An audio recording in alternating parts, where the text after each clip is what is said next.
There's a layer of ash buried in the ground thousands of miles from where it was created, and it might be the closest our entire species ever came to disappearing. Geologists call it the youngest Toba tuff. It's a thin, pale streak in the earth, easy to miss if you didn't know what you were looking for. But underneath that streak, scientists believe, is the story of the single worst stretch of time any human has ever been born into. Worse than any war, worse than any plague, worse, possibly, than anything that's happened since. The question is, what actually happened down there? And did anyone survive it? Let's go back 74,000 years. On the island we now call Sumatra, a volcano erupted that doesn't really compare to anything in recorded human history. Not Pompeii, not Krakatoa, not even close. Geologists rank eruptions on a scale that tops out at 8, the maximum possible score, reserved for events so large they barely happen once every 100,000 years. Toba hit an 8. It's estimated to have blasted out roughly 670 cubic miles of rock, ash, and gas. Enough material, by some estimates, to bury the entire continental United States in a layer of debris. The explosion carved out a crater so large it's now a lake 60 miles long and 18 miles wide. You could drop a mid-sized country into it. From space, it's one of the only volcanic features on Earth you can actually pick out with the naked eye. And the fallout didn't stay local. Ash from that single eruption traveled on wind currents across entire oceans, settling as far as East Africa and South Asia,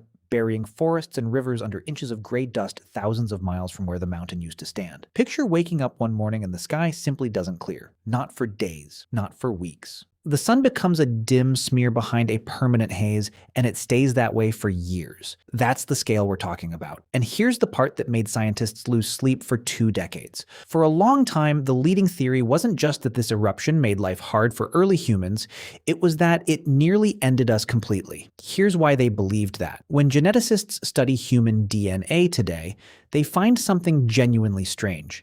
Compared to almost every other species on Earth, humans have shockingly low genetic diversity. Chimpanzees have more genetic variation within a single troop than all 8 billion humans combined. To a geneticist, that's a massive red flag. Low diversity in a species usually means a bottleneck happened, a moment where the population dropped so low, so suddenly, that almost everyone alive today descends from a small handful of survivors. Everyone else's bloodline simply ended. And when researchers tried to date that bottleneck using the mutation clock hidden in our DNA, the number that kept coming back again and again was somewhere between 50,000 and 100,000 years ago. Toba erupted right in the middle of that window, 74,000 years ago, almost dead center. So in 1998, an anthropologist named Stanley Ambrose connected the dots and proposed something genuinely chilling. He argued that the eruption triggered what's called a volcanic winter, a period where sulfur particles thrown into the upper atmosphere reflect sunlight back into space, cooling the entire planet for years at a time. Under his model, temperatures dropped by as much as 15 degrees Celsius globally, and the winter lasted anywhere from 6 to 10 years straight. No summer,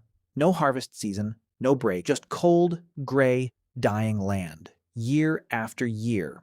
Under that theory, plants failed first, then the animals that ate the plants, then the animals that ate those animals. And at the very end of that collapsing chain, hungry, freezing, and utterly unprepared, was us. Ambrose's model estimated that the global human population, the entire species, dropped to somewhere between 3,000 and 10,000 individuals. Sit with that number for a second. Not 10,000 in one country, 10,000 on the entire planet. Fewer people than fit inside a mid-sized football stadium, and that tiny, freezing, starving crowd was the entire future of humanity. Every single person who has ever lived since, every empire, every war, every language, every person you've ever loved traces back through that bottleneck. If that number had dropped just a little further, if one more bad winter had hit, if one more group had starved instead of scraped by, you wouldn't exist. Nobody would. There'd be no worst time in history video because there'd be no history left to make one about. For years, that was the story. The volcano that almost erased humanity in a single breath. But here's the twist. And it's a twist that took archaeologists nearly 20 years and a lot of very careful digging to uncover. In the early 2000s, researchers started excavating a site on the southern coast of South Africa called Pinnacle Point. It's a set of caves overlooking the Indian Ocean, and archaeologists were digging through layer after layer of ancient sediment, looking for something very specific. That same distinctive volcanic ash from Toba, sitting exactly where it should be in the timeline. mixed in with whatever traces of human life happened to be there at the same moment. What they found didn't match the extinction story, not even close. The ash was there, right where the dating predicted, but so were stone tools. Sharpened blades, carefully worked, signs of controlled fires, evidence of people processing food, making shelter, going about the daily business of staying alive. And, crucially, these traces weren't just from the years before the eruption. They continued straight through it and kept going afterward without any dramatic gap in the record. In some layers, human activity at the site actually appeared to increase after the ash settled. Let that sink in. While the sky was supposedly dark with volcanic haze and the planet was allegedly plunging into a decade-long winter, a group of humans on the coast of Africa were still napping tools, still lighting fires, still living. Not just surviving in some desperate bare minimum way, but continuing to build, to make, to carry on their lives in a place the Extinction story said should have been a graveyard. And it wasn't just Pinnacle Point. Similar evidence started turning up everywhere scientists looked hard enough.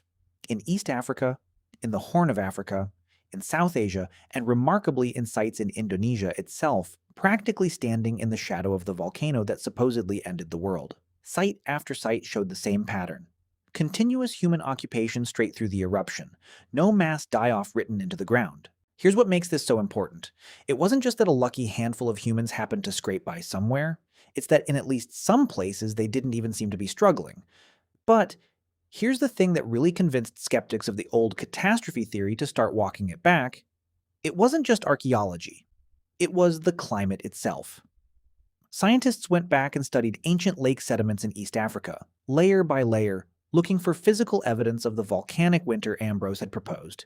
Years of cold, dead vegetation, collapsed ecosystems. And the disruption they found was small, limited. Nowhere near the 6 to 10-year deep freeze the original model predicted. Later climate modeling suggested that earlier estimates of how much sulfur Toba pumped into the atmosphere had been overestimated, in some calculations by 10 to 100 times too much. The volcanic winter, in other words, may never have been anywhere near as brutal as the number that made it into every documentary for the next 25 years. The apocalypse had been oversold. So what actually happened to that famous genetic bottleneck, the one geneticists kept finding buried in our DNA? If Toba didn't cause it, what did? That part is still being worked out, and it's honestly one of the more humbling twists in this whole story. Some researchers now think the bottleneck may not have been one single catastrophic event at all. Instead, it might be an illusion created by the ordinary, unglamorous mechanics of migration.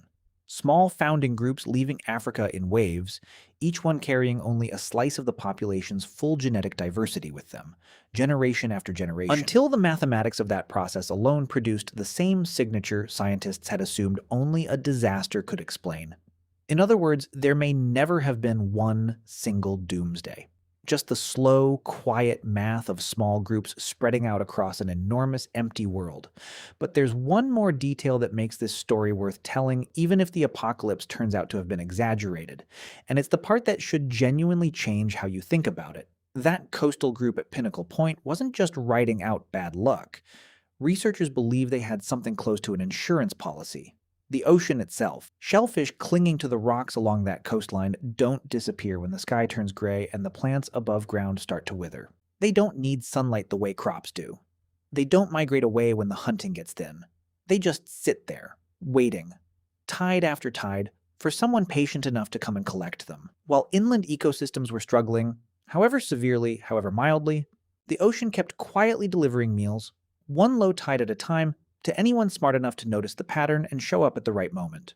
In other words, if the worst environmental disaster in the story of our species really did happen the way the old theory claimed, it may have been survived not through brute strength or blind luck, but through a very human trait that shows up again and again throughout our whole history, figuring out a backup plan before you desperately need one. So here's the full picture. 74,000 years ago, a volcano erupted with a force our species has never witnessed since, and rarely witnessed before.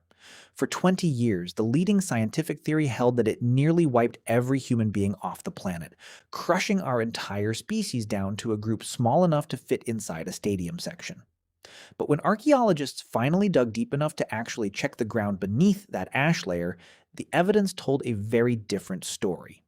One where small, resourceful groups on a coastline in Africa quietly kept living through an apocalypse that was supposed to have ended everything.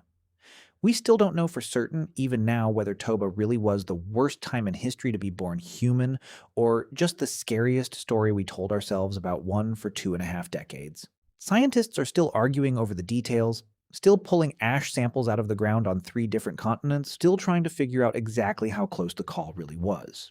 But either way, everyone who has ever complained about a bad commute, a bad Wi Fi day, a stressful email, a rough week, descends from someone who possibly ate shellfish under a gray, ash choked sky, watched the sun dim for reasons they couldn't explain, and kept going anyway. No weather report, no news of what was happening on the other side of the planet, no idea if the sky would ever clear again. And they got up the next day and did it all over again regardless. You're not here because your ancestors had it easy. You're here because 74,000 years ago, on a coastline they couldn't have known would one day matter this much, somebody refused to stop. That's not a bad thing to remember the next time your week feels unbearable. If you want to go deeper into exactly how scientists proved this, let me know in the comments what part you'd want covered next.